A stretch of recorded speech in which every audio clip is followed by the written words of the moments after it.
여러분 안녕하십니까? 8월 20일 수요일 KTV 뉴스 시작합니다. 북한이 이재명 정부의 한반도 평화 구상을 폄훼하는 입장을 재차 내놨습니다. 대통령실은 이재명 정부의 한반도 평화를 위한 선제적 조치들은 남과 북 모두의 안정과 번영을 위한 것이라고 강조했습니다. 문기혁 기자입니다.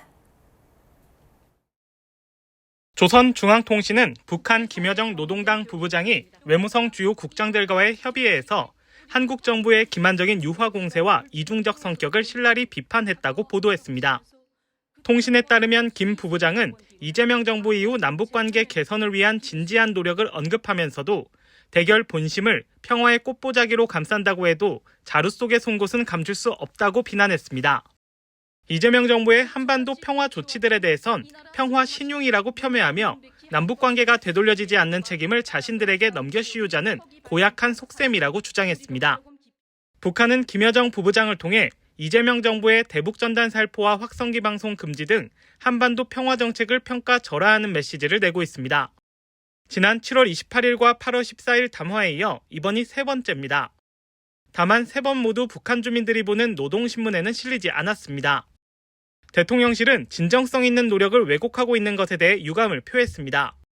이재명 정부의 한반도 평화를 위한 선제적 조치들은 일방의 이익이나 누구를 의식한 행보가 아니라 남과 북 모두의 안정과 번영을 위한 것이라고 밝혔습니다. 이어 정부는 적대와 대결의 시대를 뒤로하고 상호 신뢰를 회복해 한반도 평화 공존과 공동성장의 새 시대를 반드시 열어나가고자 한다고 말했습니다. 광복 80주년인 올해가 대립과 적대의 시대를 끝내고 평화 공존과 공동성장의 한반도 새 시대를 함께 열어갈 적기라고 생각합니다. 정부도 한반도 평화를 구축하기 위해선 남북이 서로 상대방을 존중하는 것이 중요하다고 강조했습니다. KTV 문기혁입니다. 정부와 기업이 석유화학 산업의 미래 경쟁력 강화를 위해 손잡았습니다. 주요 10개 석유화학 기업은 최대 370만 톤 규모의 설비 감축을 목표로 연말까지 구체적인 사업 재편 계획을 제출하기로 했습니다. 신국진 기자입니다. 구윤철 경제부총리는 산업 경쟁력 강화 관계장관회의를 주재하고 석유화학산업 구조 개편을 논의했습니다. 구 부총리는 모두 발언을 통해 중국과 중동 등 글로벌 공급 과잉이 예고되어 왔다며 국내 업계는 과거 호황에 취해 오히려 설비를 증설했다고 평가했습니다. 특히 업계는 고부가 전환까지 실기하며 석유화학업계는 현재 큰 어려움에 직면했다고 덧붙였습니다. 구 부총리는 위기 극복을 위해 과잉설비 감축과 근본적 경쟁력 제고가 필요하다고 강조했습니다. 그러면서 구체적인 계획을 업계 스스로 마련해야 한다고 덧붙였습니다. 정부는 이를 위해 주요 10개 석유화학 기업과 사업 재편 협약을 체결했습니다. 연말까지 최대 370만 톤 규모의 설비 감축을 목표로 각 사별로 구체적인 사업 재편 계획을 제출할 계획입니다. 구 부총리는 업계에 당장 다음 달이라도 계획을 제출하겠다는 각오로 속도감 있게 임해줄 것을 당부했습니다. 정부도 산업부 중심으로 기업과 대주주의 자구 노력이 재편 계획에 포함될 수 있도록 업계와 밀착 소통을 약속했습니다.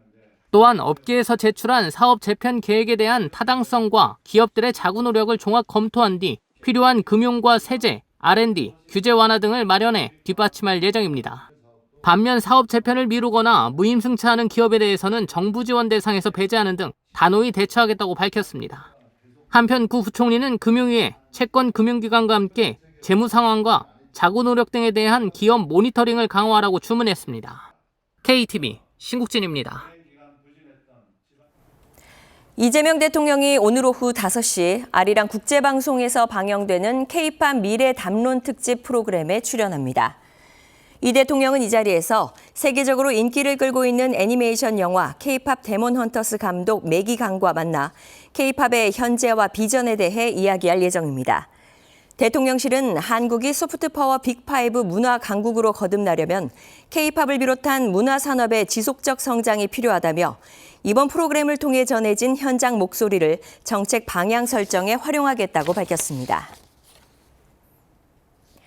고용노동부와 경찰이 경기 의정부 소재 건설 현장에서 발생한 근로자 추락 사망 사고와 관련해 DL건설에 대한 강제 수사에 나섰습니다. 고용노동부 의정부지청과 경기 북부경찰청은 수사 인력 30여 명을 투입해 시공사 본사와 현장 사무실 등에 대한 압수수색을 실시하고 있습니다. 수사당국은 추락 사고를 막기 위한 안전조치 준수 여부와 중대재해 발생 원인 등을 살펴볼 계획입니다.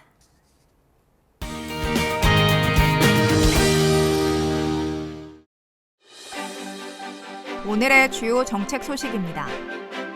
이재명 대통령이 K-팝을 주제로 한 특집 프로그램에 출연합니다. 이 대통령은 K-팝 데몬헌터스 감독 등 산업계 관계자들과 만나 K-팝의 현재와 비전에 대해 논의할 예정입니다. 을지 자유의 방패 연습이 시작된 가운데 인천항에서 항만 방호 훈련이 진행됐습니다. 사이버 드론 공격을 가정한 훈련이 이루어졌습니다. 고용노동부와 경찰이 근로자 추락 사고와 관련해 DL 건설에 대한 강제 수사에 나섰습니다. 수사당국은 안전조치 준수 여부와 중대재해 발생 원인 등을 살펴볼 계획입니다.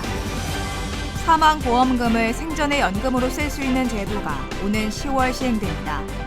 5개 보험사에서 관련 상품이 출시될 예정입니다. 금융감독원이 25일부터 대구 추심업계 현장 검사에 나섭니다. 불법 추심에는 무관용 원칙으로 대응한다는 방침입니다. 국내 최초로 국가유산 디지털 콘텐츠를 볼 수 있는 전시가 23일 개막합니다. 이번 전시는 몰입형 체험 전시로 구성됐습니다. KTV 뉴스를 마칩니다. 저희는 내일도 국정 소식을 한 걸음 더 빠르게 전해드리겠습니다. 함께해 주신 여러분 고맙습니다.